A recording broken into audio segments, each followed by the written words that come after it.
C'est à mon tour de remercier mon ami le professeur Badregui et l'ensemble de l'équipe de l'association des maladies psychosomatiques de l'Oriental de m'inviter encore une fois à partager avec vous certains données et concepts sur tout ce qui est psychosomatique. Stress et maladies cardiovasculaires, ce pauvre cœur, est-ce qu'il souffre lui-même aussi de ce stress? Stress. J'ai beaucoup apprécié à chaque fois les orateurs redéfinissent le stress. C'est pas une répétition, je la vois différemment. Comment chacun de nous voit le stress de ce Canadien qui a vu, d'ailleurs, je parlais tout à l'heure avec mon ami le professeur Habiba qui a passé pas longtemps au Canada. C'est un pays où il n'y a pas de stress, logiquement. Mais lorsqu'on est en dehors de l'échiquier, peut-être on voit mieux les choses. Donc c'est celui qui a défini ce stress, je ne vais pas revenir. Mais on sait bien que lorsqu'on est stressé, c'est la maladie du siècle, tout le monde est touché, donc c'est équivalent à la vie. Donc on a un ensemble d'effets délétères sur notre santé et un retentissement sur notre santé cardiovasculaire. Donc la chose que je vais aborder en premier, c'est que le stress, physiologiquement parlant, est un moteur de l'activité humaine. D'ailleurs, parmi ceux qui ont travaillé en premier sur la physiopathologie du stress, Sir Watson en 1920, donc deux systèmes contingents du système nerveux autonome qui vont réagir en cas de stress, le système nerveux sympathique et parasympathique. L'exemple tout simple, l'être humain a été confronté à des stress vitaux. Vous serez devant un lion. Vous avez combien de solutions? 2. Soit vous allez fuir, soit vous allez affronter le lion. Il y a un troisième. Laquelle? Faire le mort. Vous allez leurrer le lion. Ou vous allez vous laisser dévorer par le lion. Ça aussi c'est un choix. Alors lorsqu'on veut fuir le lion, on veut combattre le lion, c'est le système sympathique qui est activé. Lorsqu'on veut, le système antidote du sympathique, c'est le parasympathique. Et on voit très bien que le système sympathique, il est équivalent du combat, du défi de la vie de tous les jours, alors que le système parasympathique, c'est le repos, c'est la digestion, c'est le plaisir. Donc, pour une voiture, on a un accélérateur et on a un frein. Le sympathique, c'est l'accélérateur, et le parasympathique, c'est le frein. J'ai insisté sur ce concept parce qu'il faut bien comprendre comment fonctionne notre système nerveux autonome pour un peu deviner qu'est-ce qu'on peut faire pour gérer ce stress à notre niveau. J'ai mis des images ici parce qu'il y avait un lion auparavant, mais actuellement il y a des hommes lions, il y a des femmes vipères, il y a des hommes renards qui empoisonnent notre vie de tous les jours, soit en tant que collègue, au mari, aux épouses, aux voisins. Donc on vit à côté de la jungle, entre parenthèses. Lorsqu'on est dans la vie de tous les jours, on reçoit des coups. On imagine un coup sur le visage qui laisse des cicatrices, mais aussi les mots laissent des cicatrices. Et là, j'insiste sur ce verset en arabe. جراح السنان لها التئام ولا يلتام ما جرح اللسان.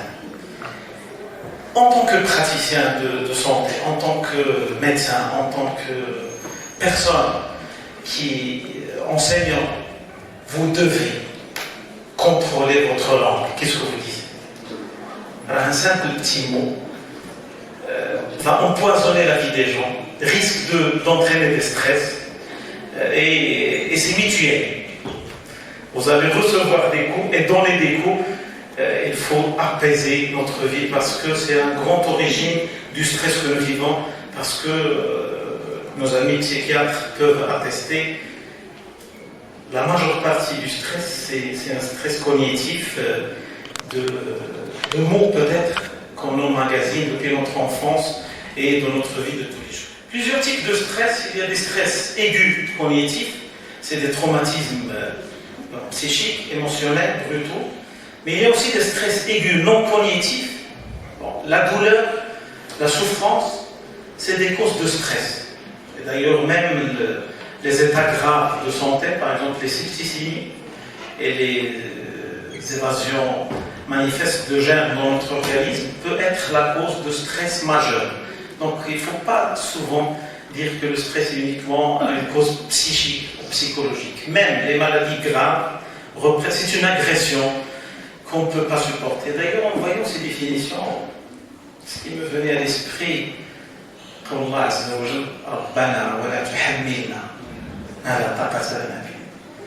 que ce soit des propos, que ce soit des maladies, que ce soit des souffrances, lorsque le verre déborde, c'est tout un processus d'adaptation que notre organisme va subir. On rentre dans le vif du sujet. Le cœur, comment peut-il être la victime de ce stress?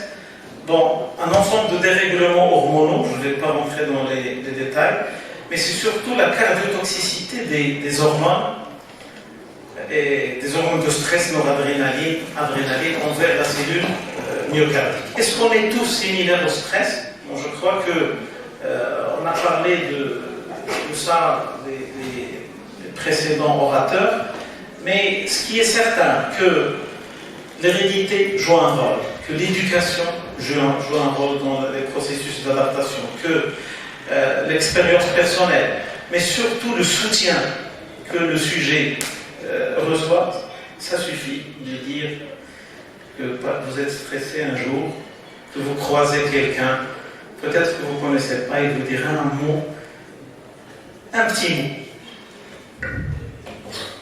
Il y a personne alors que peut-être c'est pas la réalité. Ça va vous remonter le moral. Je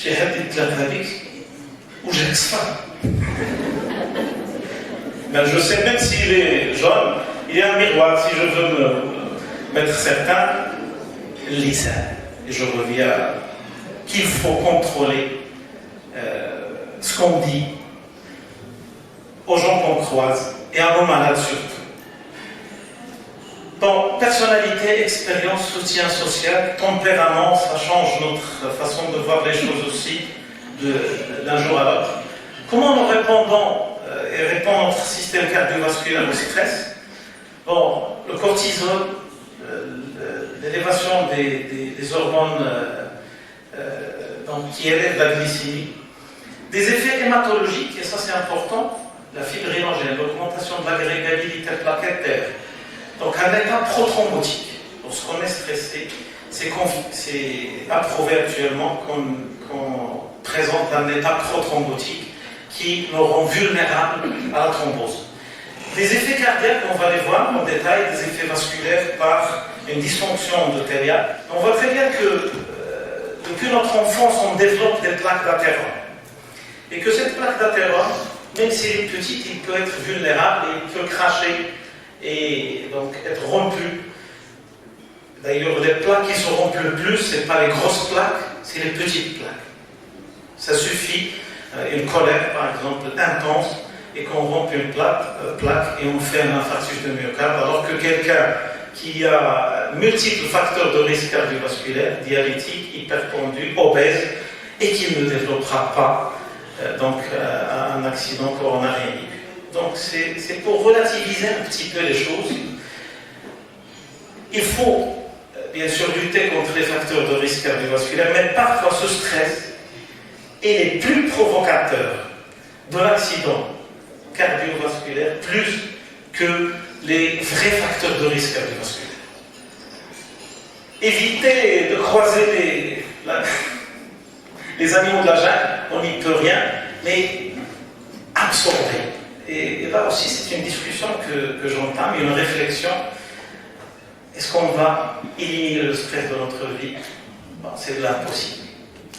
C'est le moteur de la vie. Mais revoir les choses autrement. Notre vision globale des choses qui nous donne cette résistance à supporter ce stress aigu ou chronique. Ça aussi, c'est une question très fondamentale parce qu'on subit des orages catégoriques lorsqu'on est confronté à des stress importants et qui donneront des troubles cardiovasculaires aigus, mais si ça pérennise, on développe aussi un état permanent de sécrétion de ces hormones vasoactives qui vont nous prédisposer à l'ischémie, aux arythmies, aux thromboses et aux maladies cardiovasculaires qui sont la première cause de mortalité dans le monde. Donc le stress, il est partout, mais le stress aussi peut générer de la maladie cardiovasculaire en elle-même lorsqu'elle est là, qui va entraîner un état de dépression et on aura des complications de la maladie cardiovasculaire en elle-même secondaires au processus physiopathologique de la dépression. Lorsqu'on est déprimé, et d'ailleurs les statistiques futures, dans les prochaines décennies, la première maladie dans le monde, c'est la dépression. Et lorsqu'on est déprimé, le retrait social va nous pousser à ne plus bouger et à prendre du poids, à être obèse. Une surcharge pondérale, l'élévation de la pression sanguine artérielle, consommation de tabac. Et imaginez l'association de ces facteurs de risque cardiovasculaire. Donc on devient prédisposé à l'athérome lorsqu'on est déprimé plus que lorsqu'on ne l'est pas. Quelles sont les maladies cardiovasculaires induites par le stress? Bon, on a une liste qui est bien connue actuellement. En tête de file, c'est les événements coronariens aigus, et je vais vous montrer que c'est pas des associations comme ça, c'est du vécu de tous les jours, que après un stress aigu, on développe une maladie cardiovasculaire. Après un stress aigu, parfois, on développe un cancer. Je ne sais pas, il est où notre ami professeur Afrère. Une voisine, moi j'étais étudiant en médecine, la cause par laquelle il a senti quelque chose qui s'éclate dans son sein, et c'était un cancer, la cause de décès, c'est lorsqu'il a su que son mari a une deuxième femme. C'était un stress aigu, et donc c'était la cause, quelque chose qui très démonstratif.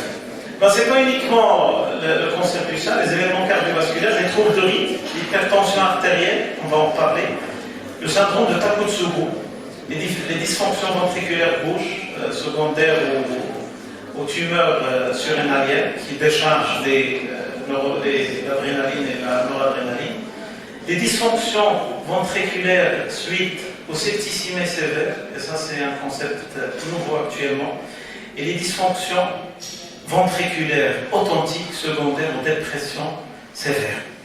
Donc, en premier, l'infarctus de myocarde, donc dans 30% des cas, et c'est pas rien, c'est un stress psychologique qui déclenche la crise de l'infarctus.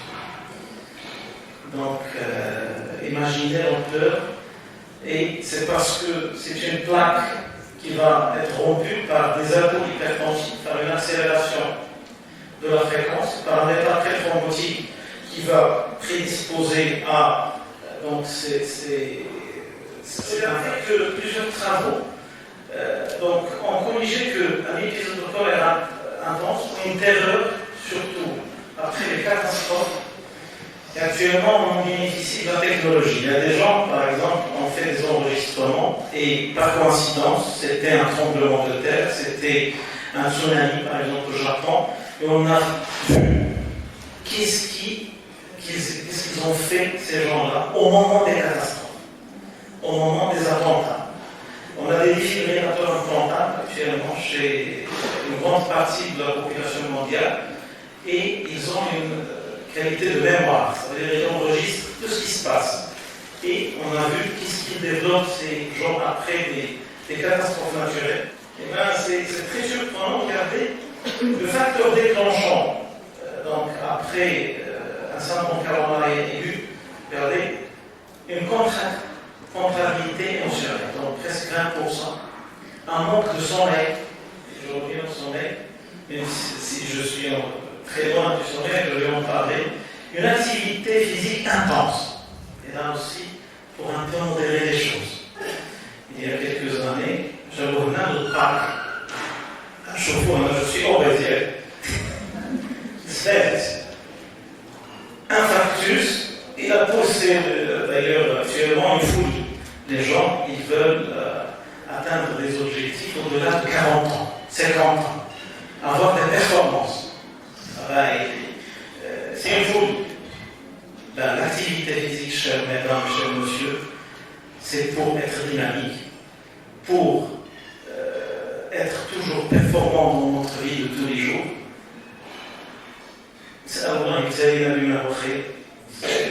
Imaginez que, pas qu'en faisant ça, vous allez éviter ça. On prend des précautions, mais il y a toujours des exceptions. Même pas, j'ai un gros syndrome coronarien aigu, infarctus. Donc, les efforts physiques intenses, j'en parle de toi. Donc, regardez, à l'heure du tremblement de terre à Los Angeles en 1994, le nombre d'hospitalisations, regardez, juste après le tremblement, est passé de 100 habituellement à 200, à doubler, après le tremblement de terre. Lors des séismes au Japon et des éruptions volcaniques, donc on a enregistré des arythmies sévères et graves. Regardez par exemple en Allemagne, lors de la Coupe du Monde en 2006, le taux d'infarctus des téléspectateurs, supporters de l'équipe, a multiplié de près de 3 le soir des matchs décisifs de l'équipe nationale et le risque a doublé surtout lors de la finale et surtout pendant les tirs au but. C'est une folie aussi. Jacques Bernami suit beaucoup le Barça et beaucoup de gens font des infarctus. Les classiques. Donc, c'est une source aussi à des amateurs du foot, parfois, faites la désensibilisation. Parce que c'est une folie qui s'installe et une source de stress concret. Regardez, on peut faire des spasmes coronariens, et ça c'était enregistré, ce patient avec un ECG, regardez, très pathologique. Une coronaire qui se passe, alors après quelques minutes, on aura un ECG qui est normal et le spasme qui va être levé spontanément. Bon, parce que physiopathologiquement, donc c'est bien connu. Et ces enregistrements en cours, on a pu donc mettre en évidence, après par exemple les attentats de New York, beaucoup de tachycardie ventriculaire graves ont été donc enregistrés juste après l'événement, après l'attentat. La mort subite, c'est une mort qui survient sans cause évidente et sans thrombose coronaire connue. C'est une thrombose aiguë des coronaires, soit par une fibrillation ventriculaire ou un arrêt cardio-circulatoire. Et regardez quelles sont les causes de cette mort subite. Une colère dans 15% des cas. Subitement, le sujet peut mourir. Une tristesse, un surmenage, et donc cette problématique du burn-out. La joie aussi, une joie extrême. Donc il faut freiner. À chaque fois, donc il y a un lion et il ne faut pas trop fuir. Et aussi l'exercice physique qui peut occasionner une mort subite. Hypertension artérielle. Donc c'est connu l'association hypertension artérielle et stress, et on a surtout l'effet blouse blanche qu'on connaît tous. Mais ce qui est plus complexe, c'est les hypertendus en dehors du cabinet. Il y a des gens qui vivent plus mal, et lorsqu'ils viennent au cabinet, ils sont plus relaxés. Ils ont des pressions normales. Alors que lorsqu'ils sont en dehors, ils ont une hypertension artérielle. C'est des gens qui vivent dans du stress permanent. Regardez, en fonction de l'activité de l'insula et du système limbique, comment la variabilité tensionnelle augmente. Il y a des gens, physiologiquement et d'une façon constitutionnelle, ont une réactivité de ces zones plus accrue et ils ont une variabilité tensionnelle accrue. Des tensions normales, il peut grimper rapidement vers des chiffres. Chez l'animal a été bien prouvé. On a chez des singes, par exemple, en conflit sur la nourriture, que ces singes ils développent plus de l'hypertension artérielle que les autres. Donc, dans 20 à 25% des individus, on a un stress de la vie professionnelle, un stress qui est inéluctable, qu'on détecte. La troisième atteinte du cœur, c'est un syndrome qui est connu et décrit au Japon, qu'on appelle d'ailleurs le syndrome du cœur brisé. C'est des femmes âgées, suite à des colères, suite à des stress aigus importants, qui développent de véritables cardiomyopathies.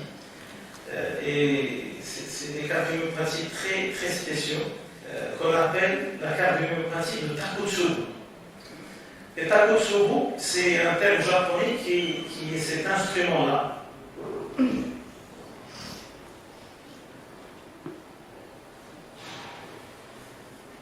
C'est un instrument qu'utilisent les pêcheurs pour piéger les pieuvres. Et regardez, le cœur, il va être ballonisé, une akinésie apicale, sous la forme de ce Takotsubo, décrit au Japon. C'est l'apanage de la femme, la réflexion de notre ami, la prédisposition génétique et surtout donc l'effet des hormones en périménopause qui prédisposent généralement, c'est des femmes ménopausées.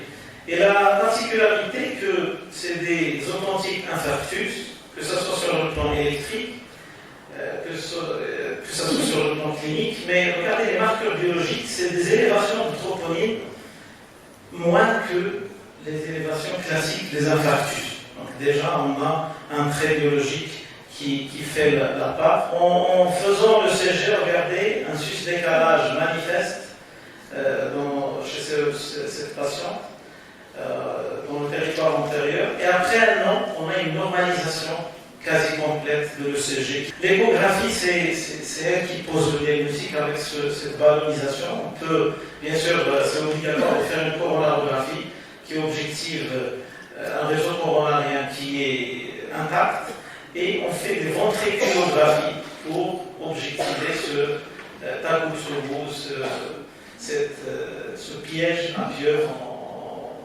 en bidimensionnel. L'IRM aussi qui confirme ça. C'est des formes qui évoluent généralement vers la normalisation de la fonction ventriculaire, mais ils peuvent aussi être la cause du décès dans pas mal de cas. Il y a des cas chelants qui ont été décrits, mais c'est exceptionnel. La dysfonction ventriculaire gauche suite aux crises aiguës de phéochromocytose, c'est connu parce qu'on a une décharge d'adrénaline, de l'adrénaline avec un collapsus cardiovasculaire et choc cardiogénique. Mais ce qui est important et ce qui nous voit actuellement, c'est l'ordre des septicémies sévères. Nos amis réanimateurs connaissent ceci, un malade qui rentre pour un choc septique en réanimation et on trouve une dégradation de la fonction ventriculaire. Il y a souvent cette association entre cardiomyopathie due à ce stress physique important qui est la septicémie et donc l'atteinte septique diffuse que représente donc la septicémie en elle-même. C'est pour un peu relativiser que le stress n'est pas toujours un stress émotionnel, cognitif, mais le stress organique, la maladie en elle-même est un stress organique qui déstabilise tous les processus d'adaptation grave. Ça entraîne même le même aspect. Quelles sont les solutions? J'ai voulu donc ouvrir un peu donc l'espoir et ne pas décrire. On sait tous que le stress est la cause de maladies cardiaques et que on peut mourir si on ne gère pas ce stress. Bon, les exercices de relaxation. Bon, je vais citer c'est pour un peu stimuler notre ami psychologue à développer plus ces concepts.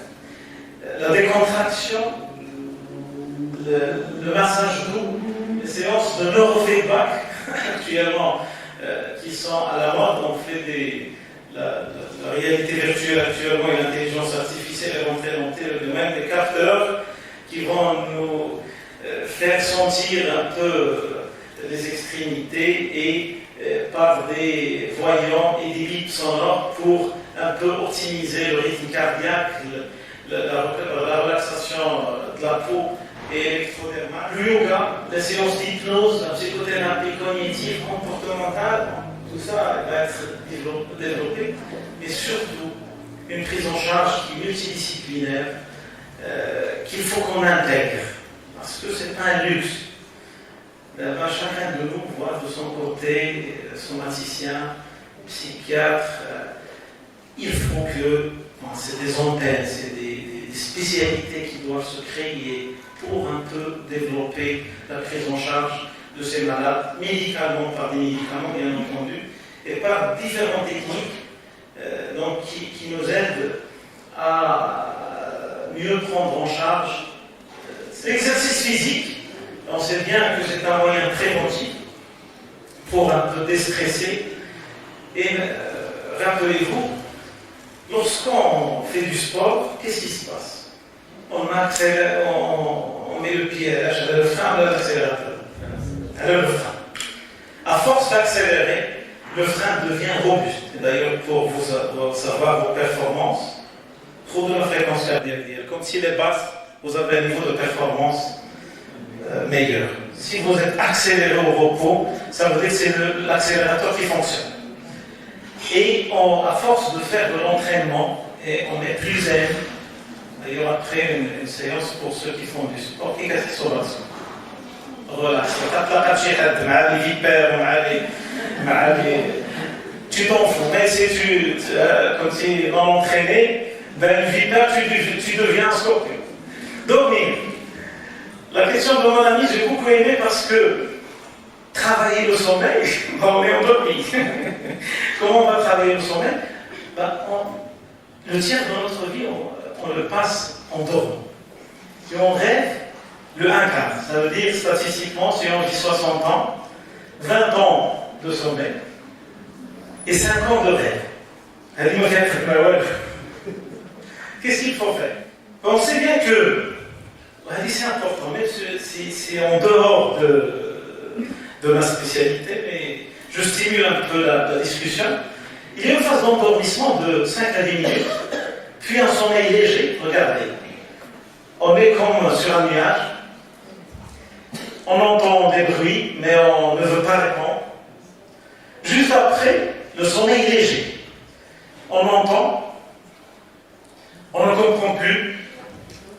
La phase 3, le sommeil profond, on n'entend plus rien, on est coupé du monde pour préparer le sommeil long, très profond, où c'est le relâchement total. Notre organisme fleuve bas, ça fait une relaxation totale.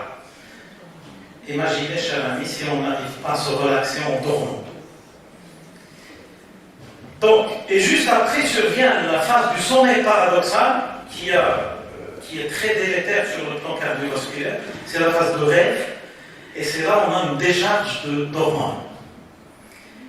Il faut la faire, bien sûr, pour rêver. C'est la phase de rêve. Il ne faut pas être des rêveurs, mais il faut rêver de temps en temps. Et juste après, une petite latence pour reprendre un train. Soit on retombe dans un autre, soit on se réveille. Je sais que je suis sorti un peu le train est sorti des rêves, et je reviens pour vous remercier de votre attention, et merci.